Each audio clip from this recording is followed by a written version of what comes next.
Hey guys, it's me, Tim here, and I'm back with another custom LEGO Star Wars Rebels set review. And this set is based off of the Imperial light carrier from Star Wars Rebels, obviously, but it's may not be very recognizable because I think I might have made this part a bit too tall. But it's that carrier ship, you know, with the 4 different little cargo bays underneath and the bridge in the front. Oh, and I forgot the gunner turrets. No. Oh. But, I guess I should start with the figures. First up, we got Commander Softo. And that's because he's the one that commands it once they steal it. And, yeah, this is just his figure from the, from his other ship set. And then there's his back face. And then next up we have just Ezra Bridger, you know, my version from the Phantom 2. And yeah, pretty simple. Then next up we have what looks like Forlom, or no, not Forlom. Yeah, Forlom, but it's meant to represent AP5. So yeah, that's who it's meant to represent. And then next up, we have a Death Trooper, and he is an E11, or what's supposed to represent an E11. And then finally, we have Thrawn, Grand Admiral Thrawn. And that's because you gotta include Grand Admiral Thrawn. If it's a Star Wars Rebels set, you gotta include Grand Admiral Thrawn. And he's the normal Grand Admiral Thrawn, except they gave him the sushi chef legs from the Ninjago movie minifigure series. But yeah, so that's the figures. And now on to the actual Star Destroyer. So, first up, I'll let you see this. Unfortunately, it is very front heavy. So, that was out of my control, really. That's how they designed it. So I had to give it a kickstand on either side. But the kickstands can be folded up, though that's what happens whenever they do. Falls forward. I'll give you a look at the interior, or the first of the interior, and that is the bridge.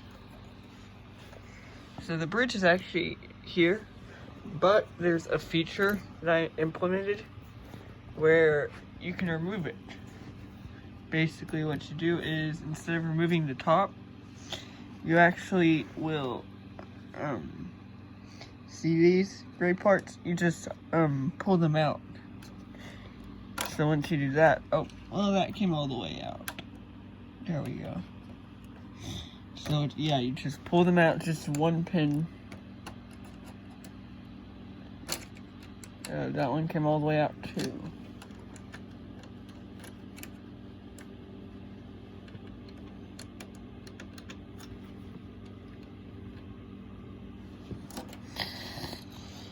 Yeah, I had to see what the heck is going on up there. Okay, I'll just keep it out of then. And there's 2 in the rear. Oh, okay. You just keep on wanting to come out all the way. And now it can slide out. See that there? Here's the bridge. You can just see the figure right there. I would do Commander Softo since he is the one that sits in the command seat. But you could also do like Green Admiral Thrawn. So yeah, there he is. And then what you do is, and these bars are just for liners, like to line it up. But then what you do is you just put it back and then pin it back down. And yeah, it makes it a pretty simple movement. Oh. My nose is a bit itchy. Okay, I like this going in.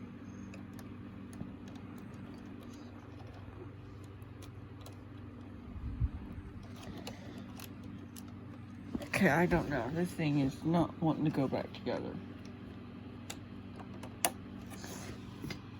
But yeah. So moving on, we have this part. And this part, I said it's too big because, honestly, I think the whole top of the ship should be more flat completely. but I kind of wanted to add an interior up here too. So what you can do is you can fold this outwards like that, then this outwards like that, and then you can kind of fold that upwards in the center, and these can fold upwards, and you can gain access to like a control panel or a couple control panels. And then there's a hole down into the 2 or 4 hangers, not 2.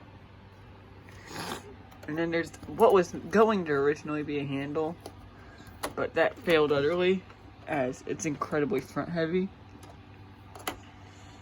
So that was a bit of a mistake to try and add that because it was pointless. But give me a sec. Dang it, this is why I get a tripod, because then it eliminates the reasoning for me to have to angle my thing sideways.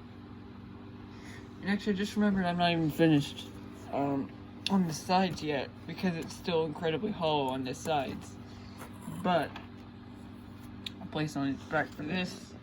You can see there 1, 2, 3, 4, and you can fit a small ship in there. You can't fit anything too big.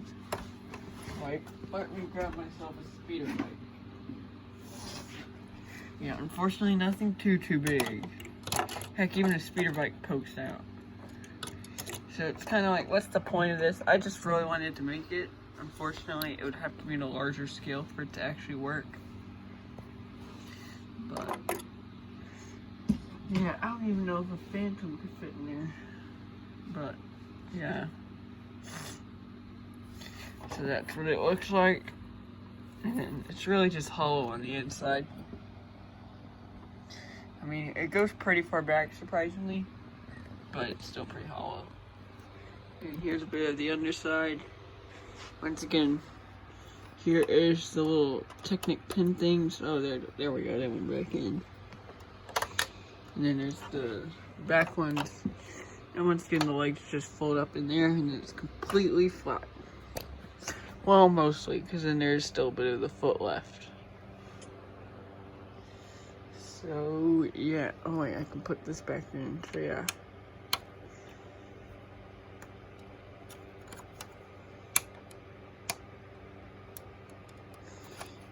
I don't get why I ain't going back in. There we go. It went back in. And you can actually see through the window, too. You can see a bit of Commander Sato in there. Actually, if I let the light in. There we go. Now you can see him right there. And yeah, so something to note, I guess, like, this Technic bar does go all the way up in there. I'm probably going to take this apart very quick because it has a whole lot of useful parts that I need. And this is not necessary. This is probably going to go into the Supremacy from Star Wars: The Last Jedi. Oh, sorry about that.